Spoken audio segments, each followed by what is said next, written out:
What is up, guys? I am Get Flanked, and Clash is one of the new operators that's coming with Operation Grim Sky. She is the defender with a shield, the first defender with a shield we've ever seen in this game. So really interesting operator here, and I was lucky enough to have Ubisoft fly me out to Paris and allow me to play her early and capture a couple of my gameplay sessions. So in today's video, we're going to go over Clash. I'm going to show you her loadout, what all options she has available. I'll give you my thoughts on her loadout, and then we'll get into some gameplay. You'll see me using her.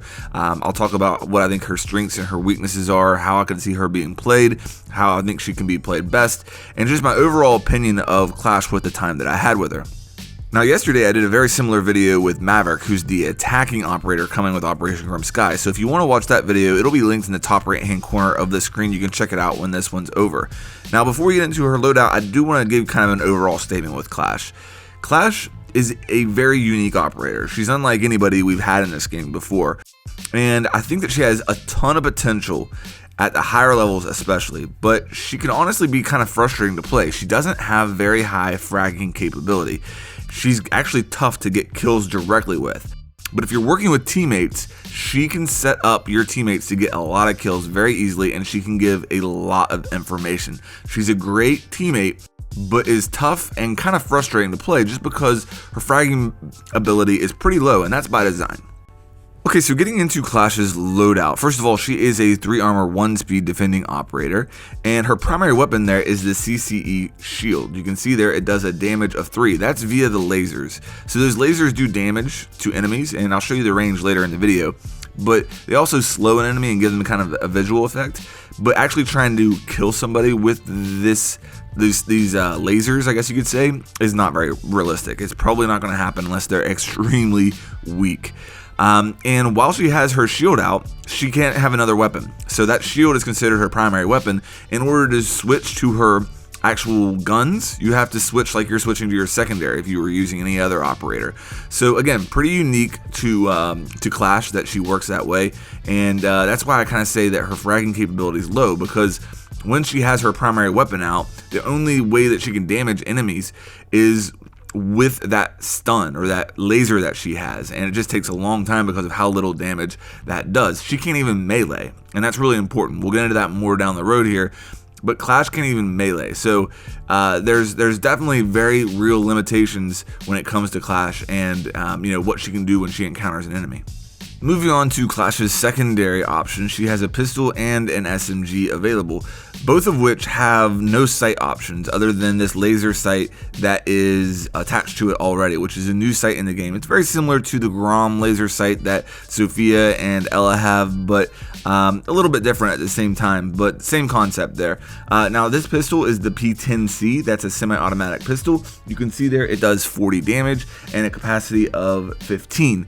So yeah, it's a good pistol. It's probably an above average pistol, I would say. Decent damage, decent capacity, and when you combine that sight that's attached to it, which is really nice, that's a good pistol in the game. Now keep in mind, when she has this out, her shield is on her back. So just to make that clear. Okay, moving on to her other secondary option, she has the SPS MG9, which is a machine pistol, but it's a burst fire machine pistol, 2-round burst fire machine pistol. It's really unique, nothing we've ever seen in the game before. You can see there it does a damage of 30, but if you land both bullets, it would do a damage of 60, keep that in mind. It has a fire rate of 980, but keep in mind we're talking about a burst fire weapon here, so that's a little bit misleading, I believe, with that fire rate. And it has a capacity of 15. This is really unique. This is what you're going to see most of my gameplay with here, is me using this. It's a little weird to get used to, but actually, I mean, you think about that. If you land both bullets, you're doing 60 damage. So really, 2 bursts is going to be more than enough to kill most of the people in the game. So it works, but it just takes some getting used to. Finishing out her loadout, you can see the gadgets that are available to her are the barbed wire and the impact. So always a tough choice going between those two. You'll have to decide which is going to be better for your team. Okay, getting into the gameplay now, you're going to see me playing as Clash here, and the first thing you're going to see is me go outside and we do some testing here to test the range of her actual lasers, and you're going to see me going up against Monty, which is great because that's something I want to talk about right now. I'll point out when we're at max range, and it's actually a lot longer than I thought as far as the range that these lasers have, but keep in mind it's only doing 3 damage, so that's important to remember. The reason that I'm really glad that we got this clip with Monty, because I think that Clash is an excellent counter to shields. I'll show another clip here in a second where we're bullying a blitz with Clash, and you know, it's something that if you guys follow the channel, you know I'm not a big fan of shields, but it's kind of unique that we have a shield in defense. It's actually a great counter to the shields, especially Monty, because Blitz with his speed can rush up on the Clash, melee her, and then kill her. That's a possibility. Can also blind her. But Monty is pretty helpless against the Clash, in all honesty. I mean, there's not a whole lot he can do. Keep in mind, guys, that one of Clash's major weaknesses is that she can't melee. So if you encounter a Flash in a 1v1, it's actually a pretty easy kill by rushing up on her and getting the kill by meleeing her, because her shield will, you know, go back like any other shield operator. But a Monty doesn't have a lot of options. I mean, he can't move fast enough to really close that distance. And it makes it pretty tough on a Monty, in all honesty. So that's something that I'm really excited about with Clash. I think that if you encounter a shield rush, you're going to have a lot of options as a Clash, and it's going to be something that really gives them pause, and that's a cool thing. So right here is the max distance for these lasers, and you can tell whenever you're getting an effect on a laser because the other person jumps a little bit. You'll see Monty kind of stutter a little bit, and that means that my laser is actually hitting him. That's a lot longer than I would have thought there. And you can see, so if Monty's coming at you and you have that distance, you can light him up and take a good bit of health by the time he can reach you. Keep in mind, you're moving the whole time. So yeah, I mean, that's pretty much what I wanted to show there as far as, you know, how her lasers work and how she can counter a Monty and other shields. Now, this next part of the clip, pay close attention. I'm going to play it a couple times because it shows how fast she can switch from her shield to her weapon.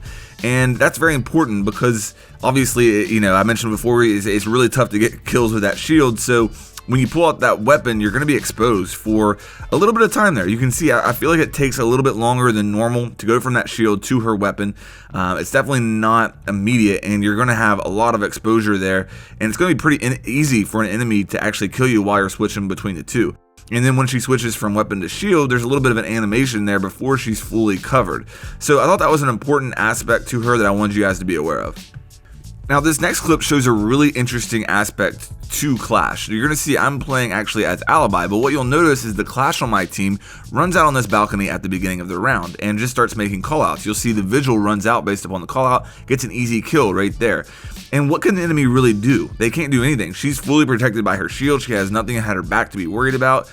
If they have a grenade, maybe they could toss it up, but that's a really interesting aspect to Clash, and I think one of her real strengths is going to be information, and that's a perfect illustration of that right there.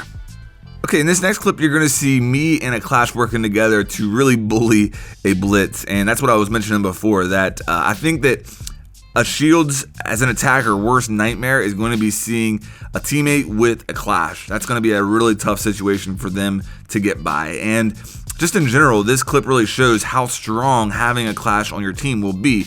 Not necessarily because of the Clash, but because you can use the Clash to get kills and to bait the other, you know, enemies into, you know, lining up or being distracted by the Clash, and then you go in and you get the easy kill. I think that happens a couple times in this clip. You're also going to see how long it takes to actually kill anybody with Clash's lasers. We have Blitz down right there, and Clash is trying to finish him off, and you see how long it takes just because it does so little damage.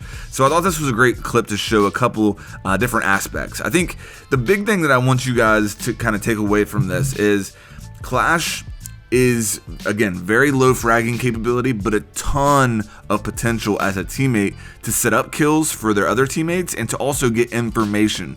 How powerful was that clip where I showed Clash going out on the balcony and making callouts? Where did the enemy spawn? Where could they be rappelling up? What side of the building could they be breaching? There's all types of possibilities like that where Clash can get information about the enemy team from relative safety.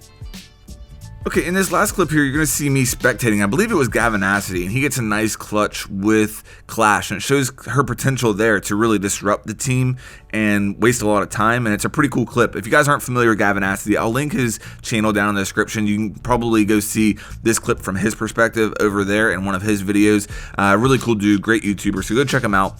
But I just want to, while this clip is finishing out here, just talk, I think that you're going to love having a Clash on your team, but she can be very frustrating to play. There's a definite learning curve there. A lot of people were really worried that a defender with a shield would be OP. I don't think it is. I really don't. I think that if you find a team that learns to use Clash really well and to work around the Clash, it could be really, really strong.